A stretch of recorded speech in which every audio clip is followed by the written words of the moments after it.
네, 안녕하세요. 강프로입니다. 이번 영상에서는 한미 반도체에 대해서 분석해 보도록 할 텐데, 자, 한미 반도체가 오늘 3% 하락 마감이 됐습니다. 걱정하시는 분들이 있을 것 같아요. 근데 결론부터 말씀드릴게요. 걱정하지 않으셔도 된다. 그리고 한미 반도체의 조정을 결정하는 건 엔비디아부터 시작해서 하이닉스까지입니다. 그리고 이 하이닉스의 조정폭이 그렇게 커질 수 있는 구조를 갖춰져 있지가 않아요.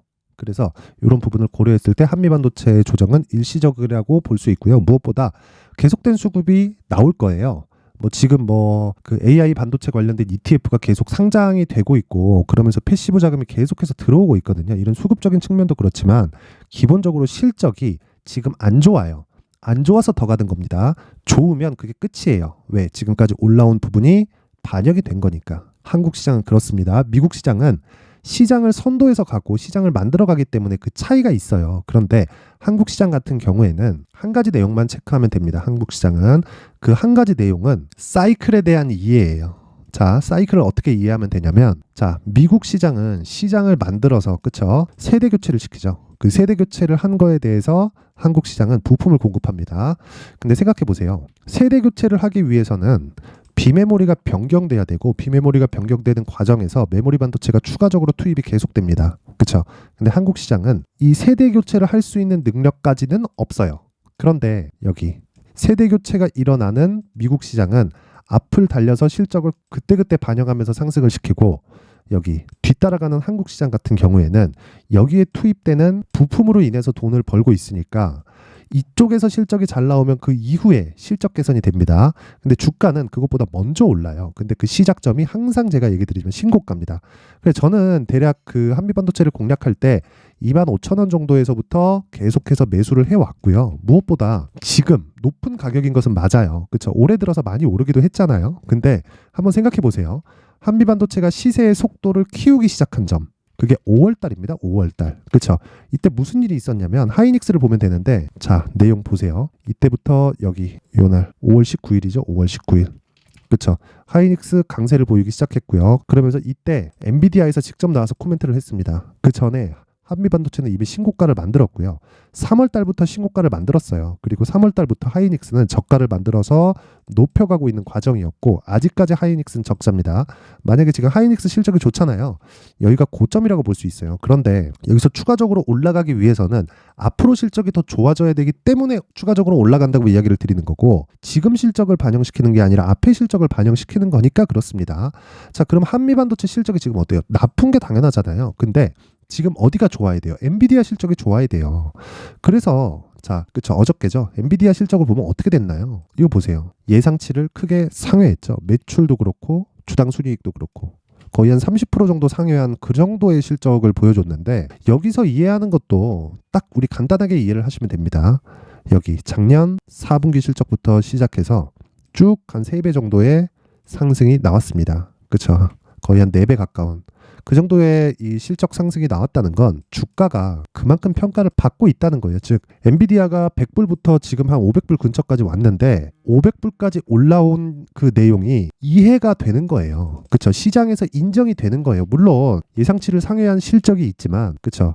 중국 쪽에 뭐 수출 규제나 그런 부분이 지금 좀 정치적인 내용들이 걸려 있잖아요. 그렇다 보니까 약간 조금 앞으로의 전망이 좋지 않지 않을까? 그런 내용이 있기는 합니다. 근데 딱 여기까지만 생각하면 됩니다. 엔비디아에 대한 그 GPU는 그냥 독보적이다. 그리고 이것 말고는 대체할 수 있는 물량 자체가 없습니다. 물론 AMD에서 비슷한 이 제품을 생산하고 있지만 엔비디아의 강점은 소프트웨어까지 석권을 했다는 거예요. 그렇기 때문에 이 바꾸기가 상당히 어렵습니다. 딱 거기까지만 보시면 되고, 어쨌든 엔비디아가 됐든 AMD가 됐든 엔비디아가 떨어지더라도 GPU에 대한 수요가 주는 게 아니기 때문에 AMD가 치고 가잖아요. 그럼 그쪽으로는요, 메모리가 사용 안 되나요? 사용된단 말이에요. 그래서 이쪽이 강세면 하이닉스가 강세일 수밖에 없고, 그걸 그대로 받아서 한미반도체가 강세를 보일 수밖에 없습니다. 근데 사실 많이 올랐잖아요. 그렇죠? 많이 올랐어요. 그리고 제가 여기 강프로의 무료 소통방에서 한미반도체 매매한 내용을 보면요, 자 보세요. 자 6월 2일 날, 그렇죠? 매수하겠다 한미반도체. 그렇죠. 매수하겠다는 내용을 그대로 제가 보여드리고 있는 거고, 오늘 이야기를 한 내용도 자 보세요. 신고가 매매 한미반도체 6월 2일 매수했고, 자 지금 나오는 조정은 하이닉스를 기준해서 매수 관점이다. 즉 하이닉스가 어느 정도로 조정을 받을 건지, 62평 이탈하면 어떻습니까? 그쵸? 시장이 부담스럽나요, 지금? 위쪽 공매도 다 막혀 있죠? 그쵸? 공매도는 막혀 있는 그런 상황에서 주가가 추가적으로 떨어지기 위해서는 환율이 튀어야 되는데 환율이 튈 수 있는 환경이 되나? 안 된단 말이에요. 그쵸?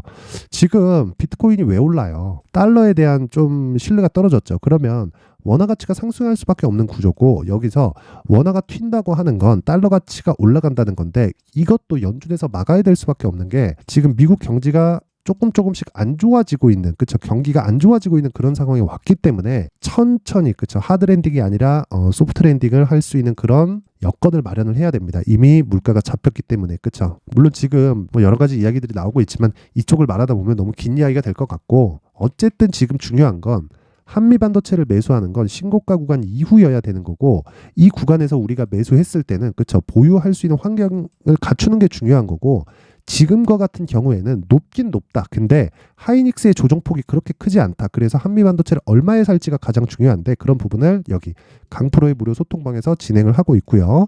그리고 뭐 여러 가지 종목들을 계속해서 진행을 합니다. 뭐 종근당 같은 경우에도 자 보시면 종근당 수익 축하드립니다. 뭐 종근당도 그쵸 12만 원에 그쵸 제가 매수한 내용을 올려놨고, 종근당 한번 볼게요. 어떻게 됐습니까? 오늘 뭐 시장 내용이 그렇게 썩 좋지 않은데도 불구하고 오늘 5% 상승해서 마감이 됐죠. 이것뿐만이 아니라 제가 계속해서 그 시초가를 이용해서 그쵸 매매를 이어가고 있습니다. 뭐 오늘 같은 경우에 시초가 매매가 없었는데, 뭐 11월 14일 지난주 같은 경우에는 그쵸 DI 동일도 계속해서 강세를 보인 종목이고, S&T 다이나믹 마찬가지고요. 그리고 평균적으로 한 3종목 정도 진행이 되는데, 예를 들어서 뭐 11월 15일 뭐 지난 화요일 정도 될 겁니다. 그쵸?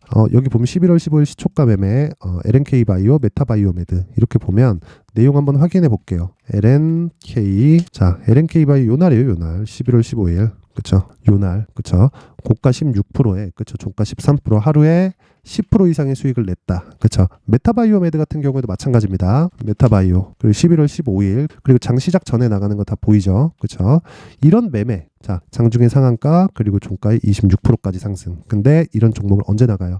8시 47분, 8시 50분 이렇게 진행을 하고 있다.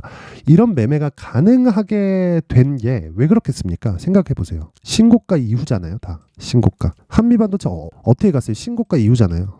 우리는 항상 돌파 매매를 해야 된다는 점을 알고 있고 인정을 해야 돼요. 그쵸? 그래 내가 언제 매수해야 될지 잘 모르겠다. 그쵸? 그냥 맨날 막 올라가는 거 쫓아가고 뭐 바닥에 있다고 사고 해봤는데 잘 안 된다 하시는 분들은 강프로의 무료 소통방 그쵸? 무료로 진행하고 있으니까 들어오시면 되고, 영상 상단에 있는 전화번호로 참여라고 문자를 보내주시는 분들에 한해서만 제가 강프로의 무료 소통방 입장 링크를 순차적으로 공유를 해드리도록 하겠습니다. 자 그리고 자 지금 제가 이야기를 할 때 하이닉스를 기준해서 한미 반도체를 보라 그랬죠. 가격대를. 자 그러면 기준을 잡아야 되는 게 하이닉스인데 가격을 잡는 건 한미 반도체잖아요. 그렇죠?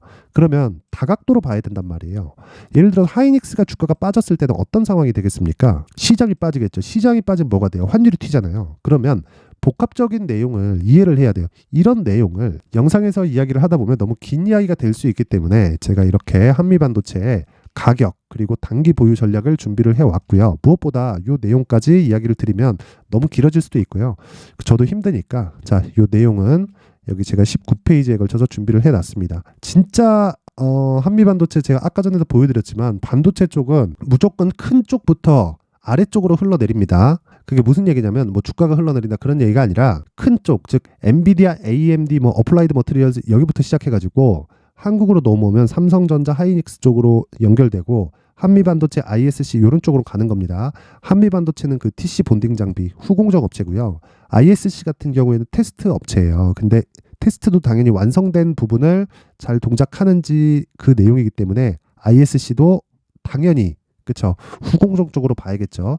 그리고 HBM을 포함해서 그쵸 특히나 HBM은 후공정 쪽이 강세를 보일 수밖에 없는 게 층을 만들어서 만들어 놓은 거기 때문에 이걸 겹겹이 쌓잖아요. 그러면 테스트를 굉장히 빡세게 합니다. 그쵸 그럴 수밖에 없지. 단일 동작하는 게 아니잖아요. 그러면 이 테스트를 거치는 과정에서 마진이 굉장히 많이 남습니다. 그게 한미반도체는 패키징을 하고 ISC는 테스트를 한다. 근데 ISC보다 한미반도체의 평가치가 훨씬 더 높다. 그렇죠. 그렇다는 거 앞으로 좋아질 실적도 한미반도체가 훨씬 더 좋다는 겁니다. 이런 부분 잊지 마시고 무엇보다 단기 보유 전략 2주 안에 내가 나올 수 있는 가격대를 찾는 게 우선입니다. 이 부분 잊지 마세요. 자, 그래서 이 내용은 제가 모든 분들한테 다 공유를 해드리겠습니다. 하지만 최소한의 성의를 보여주시는 분들에 한해서만 드릴게요. 돈은 안 받습니다. 돈은 안 받지만 영상 상단에 있는 전화번호로 숫자 3이라고 문자를 보내주시는 분들에 한해서만 제가 한미반도체의 가격 그리고 단기 보유 전략을 공유해 드리도록 할 테니까 시청해 주시는 모든 분들이 상단의 전화번호 확인해서 숫자 3이라고 문자 보내시면 됩니다. 자, 그리고 항상 시청해 주셔서 감사드리지만 무엇보다 중요한 내용은 이거 꼭 기억하셔야 돼요. 무엇보다 중요한 내용은 한미반도체의 가격은 하이닉스를 기준해서 움직인다. 이 부분 잊지 마세요. 자, 오늘 영상은 여기까지 하겠습니다. 자, 이제 23년도 다 끝나가지만 매매를 하시면서 스트레스를 받으시는 분들이 있을 수 있습니다. 시장이 항상 그렇긴 하지만 그래도 제 구독자분들과 시청해주시는 분들을 위해서 앞으로 차기 주도주가 될 수 있는 대시세 종목을 준비를 해왔습니다. 단타나 짧은 수익만을 쫓다 보면요, 잦은 손절로 계좌가 망가지는 건 순식간이고요. 그만큼 수익하고는 거리가 멀어지겠죠. 장기간 유지하기가 어렵기 때문입니다. 결과적으로 주식시장에서 돈을 벌기 위해서는요, 어떤 계기를 만들어야 되는데 그 계기는 한 종목에 비중을 실어서요, 수익을 보는 것 말고는 없습니다. 쓸데없이 잦은 매매를 하지 말라는 이야기고요. 그리고 한 종목에 비중을 실을 수 있어야 된다는 겁니다. 그런데 이 비중을 실는 과정에서 성장 산업군에 대한 이해가 필요하다는 겁니다. 이 부분을 반드시 기억을 하셔야 돼요. 자, 이런 성장 산업에 대한 구조와 제가 앞서 말씀드렸던 신고가 그리고 선반영 구조에 대해서 이해를 했을 때 이런 매매를 할 수 있게 됩니다. 2월 7일 강프로의 대시세 종목으로 에코프로 매수가는 17만원 이에서 진행이 됐고요. 그리고 목표가는 50만원부터 자율 매도 구간으로 잡았죠. 예상 수익 범위가 200% 이상으로 되어 있는데 신고가 이후에 선반영 평균치가 200% 이상이기 때문에 그렇습니다. 자, 그런데 에코프로가 2차전지 양극재 기업이죠.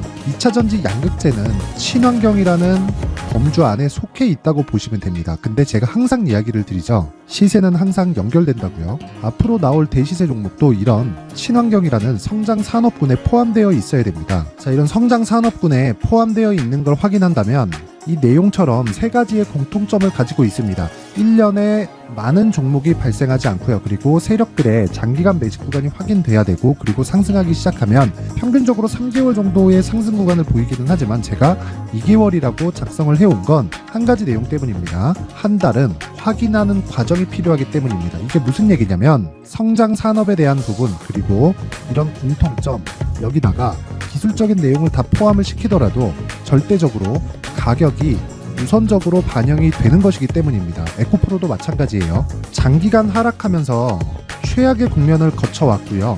이 구간에서 먼저 하락을 했다는 건 앞서 말씀드렸던 내용처럼 고가에 대한 부분이 아니라 저가, 즉 나쁜 부분을 반영한 이후에 신고가를 발생을 시켰다는 건 앞으로 좋을 부분을 반영이 되고 있다는 거죠. 그런데 본격적인 시세는 신고가 이후라고 말씀을 드렸고 지금은 매물 소화 과정을 보내고 있습니다. 앞서 말씀드린 대로 가격 먼저 분석을 끝냈죠. 그리고 나서는 정부 정책의 방향과 맞는지를 체크를 해야 되는 겁니다. 2023년 대시세 종목인 에코프로도요, 정부 정책의 방향에 맞는 종목이라고 볼 수 있겠죠. 물론 이런 종목들도요, 신고가 이후에 시세를 낸다는 건 반드시 기억하고 있어야 됩니다. 자, 이런 내용을 토대로 23년 상반기 에코프로와 같은 대시세 종목을 준비를 해왔습니다. 자, 하반기 대시세 종목은 영상 상단의 전화번호로 대시세라고 문자를 보내주시는 분들에 한해서만 공유해드리도록 할 테니까 영상 상단의 전화번호 확인해서 하반기 대시세 종목으로 큰 수익 내셨으면 좋겠습니다.